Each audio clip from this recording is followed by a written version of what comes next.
Nagsimula ang kwento sa isang gabing balot ng matinding kadiliman.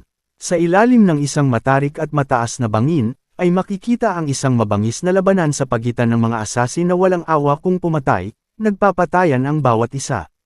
At ito ang ating bida na nagngangalang Chun Hajan, isa siya sa mga kasapi ng Heavenly Alliance.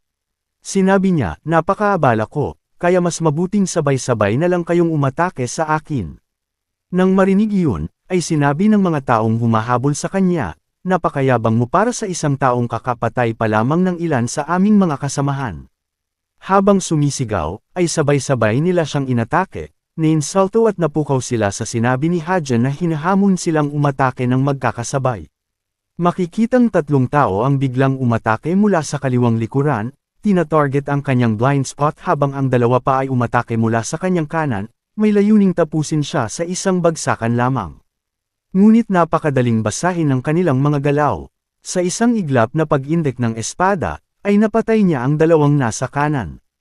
Habang pinapatay niya ang mga kalabang umaatake sa kanya isa-isa, ay ibinulong niya, sinasabi ninyong ilan lang ang pinatay ko, samantalang ni hindi ko na maalala kung ilang ulo na ang aking pinugutan. Pinapatay ko lamang ang mga lumalapit sa akin, paulit-ulit hanggang sa hindi ko na mabilang.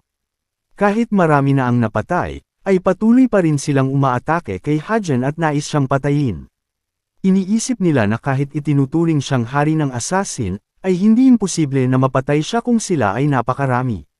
Nang makita niyang patuloy pa rin silang nagpipilit na patayin siya, ay sinabi niya, "Gusto ninyo akong mamatay kahit ang kalayaang pinaghirapan ko sa loob ng 30 taon ay nasa harapan ko na.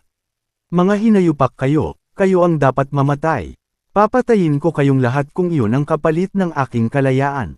Gamit ang zigzag na teknik sa pag-espada, ay agad niyang pinatay ang ilan sa mga mangangaso sa isang indek lamang ng espada. Ngunit sa sandaling naging pabaya siya, ay sabay-sabay namang inundayan ng mga natitirang mangangaso ang kanyang katawan ng kanilang mga espada. Labis ang kanilang pagkagulat nang makita si Hajan na biglang nakatayo sa ibabaw ng patong-patong na espada. Ikinandado ang lahat ng iyon gamit lamang ang kanyang dalawang paa. Lubos silang namangha sa liksi ni Hajan habang siya'y tumatalon ng mataas patungo sa langit. Imposibleng talunin siya, isa siya sa 10 pinakamalalakas na martial artist. Hindi lang iyon, siya rin ang pinakamahusay na assassin sa buong mundo. Karapat-dapat lamang na tawagin siyang hari ng assassin. Lahat ng pumasok sa saklaw ng kanyang pag-atake ay agad na namatay. Lahat ng iyon ay dahil sa napakalakas na enerhiyang ginamit ni Hajan. Pagkatapos ay sinabi niya, "Napagod na ako sa pakikipaglaban sa daan-daang mga ngaso, tumigil na kaya sila sa paghabol sa akin matapos kong patayin ang napakarami." Ngunit mali ang kanyang inakala. Patuloy pa rin siyang hinahabol ng mga mangangaso, tila walang katapusan ang kanilang bilang. Kahit ang kanyang espada ay nagsisimula ng mapurol, ay kailangan pa rin niyang ipagpatuloy ang laban para sa kalayaang malinaw ng nasa harap ng kanyang mga mata. Hindi sila nauubos, hindi ako makapaniwala na ganito pa karami ang kailangan kong labanan. Kahit pa lumaban ako hanggang sa tuluyang mapurol ang aking espada, ay talagang ganoon ba nila ako kinamumuhian na ayaw nilang makalaya ako? Habang matalim ang kanyang titig, ay sinabi niya, "Kayong lahat, huwag ninyo akong harangan. Sukang-suka na ako sa walang tigil ninyong paghabol, papatayin ko kayong lahat hanggang sa wala ni isa mang lalabas dito ng buhay."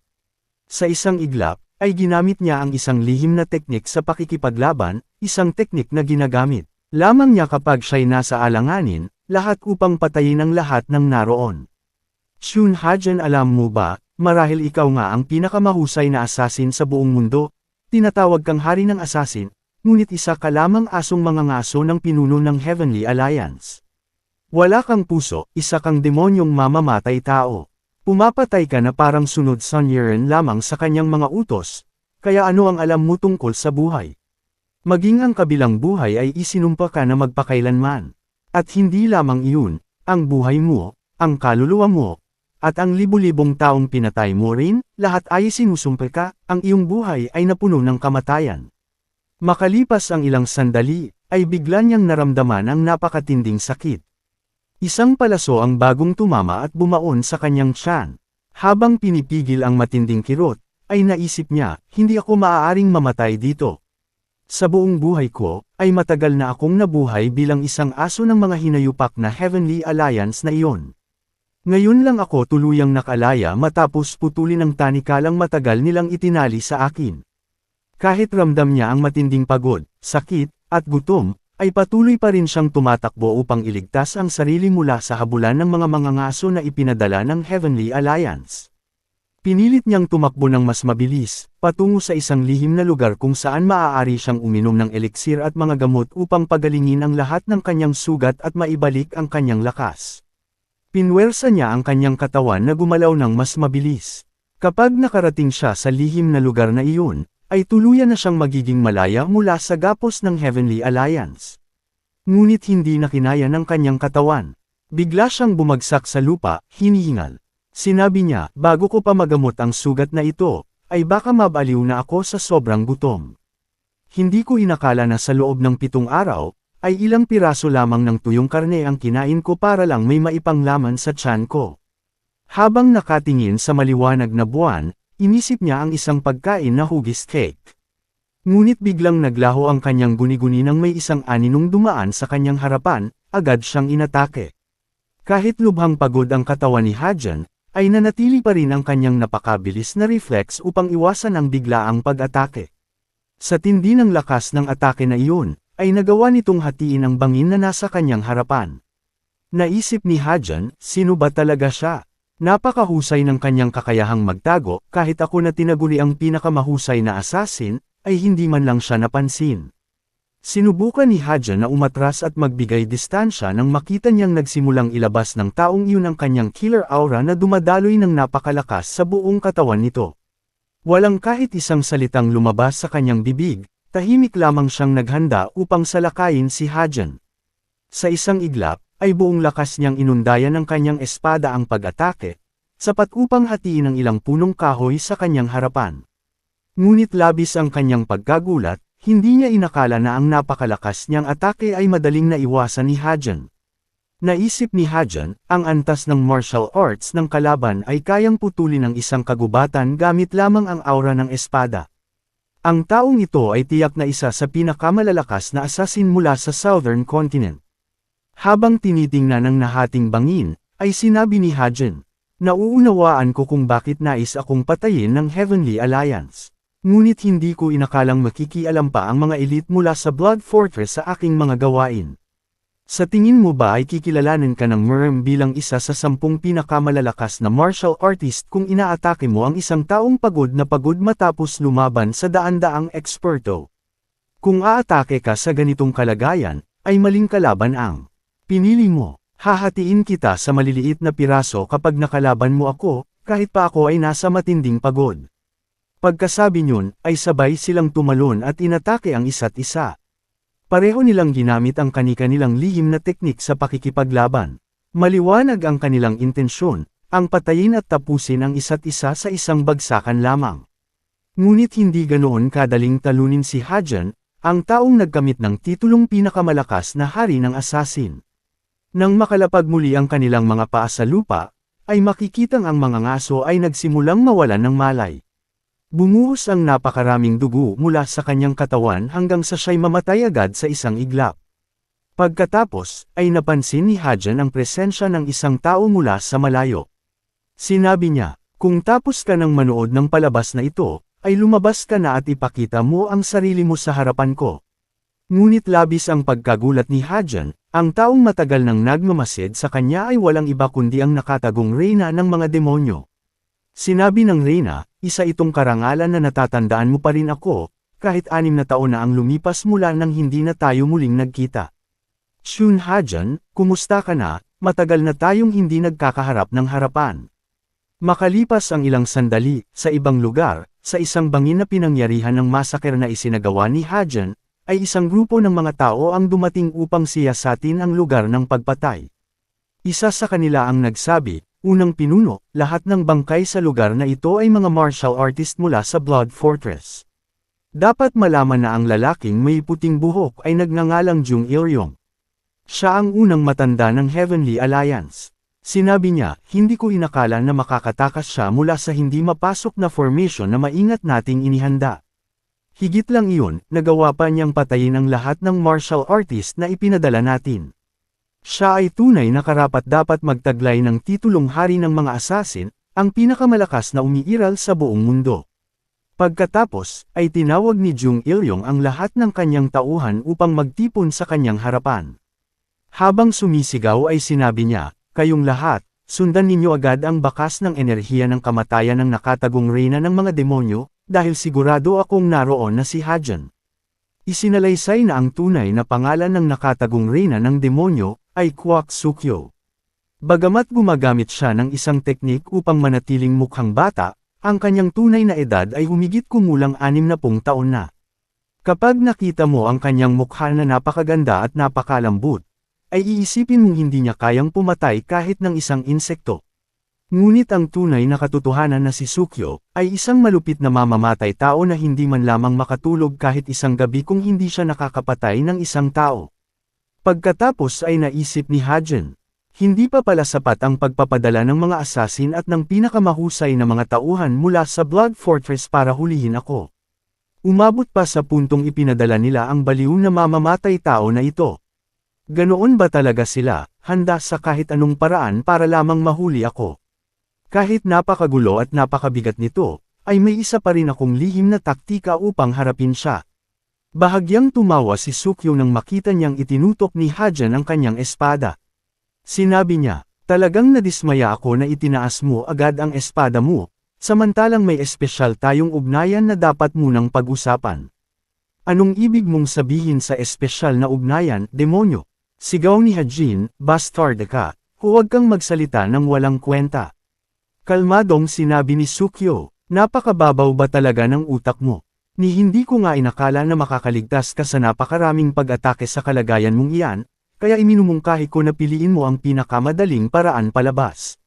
Makikitang naghahanda si Hajan sa pag-atake, saka, sinabi niya, "Hindi mo ba nakikita kung gaano karaming pag-atake na ang kinaya ko?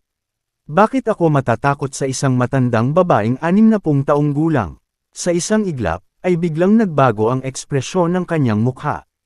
Sinabi niya, "Kung tatawagan mo pa akong matandang babae, ay ilalabas ko ang bawat buto sa loob ng katawan mo."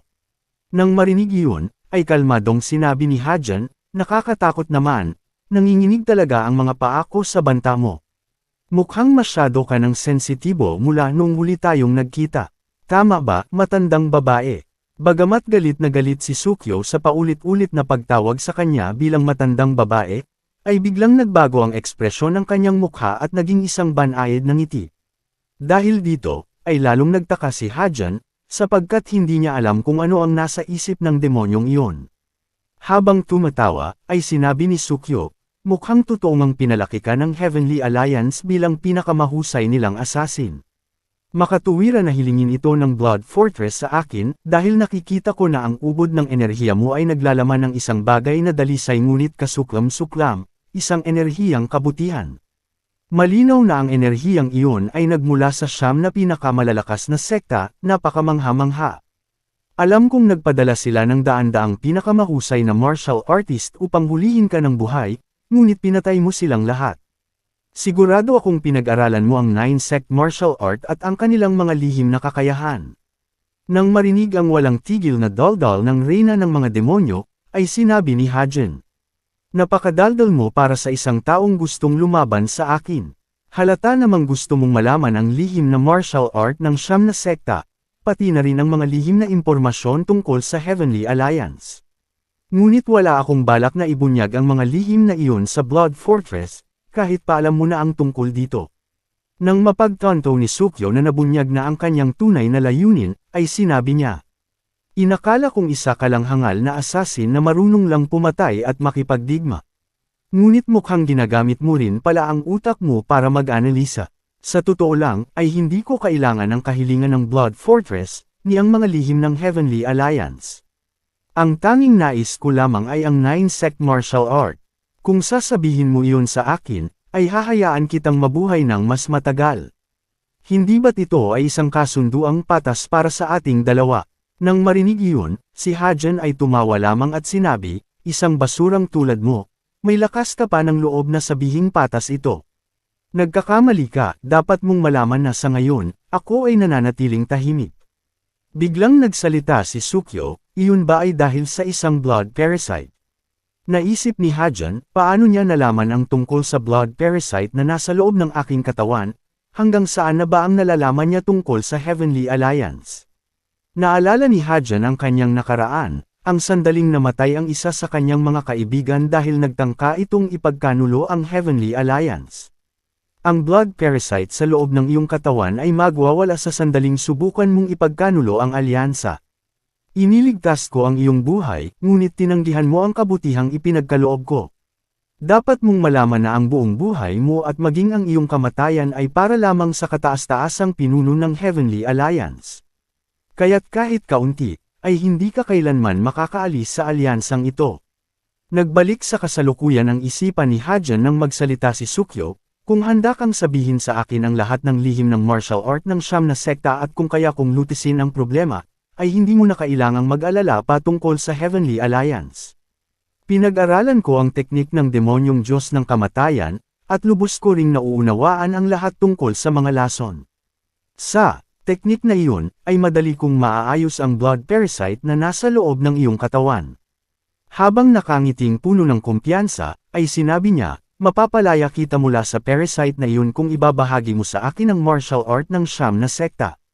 Ngunit biglang nagbago ang kanyang ekspresyon nang marinig ang pagtawa ni Hajan.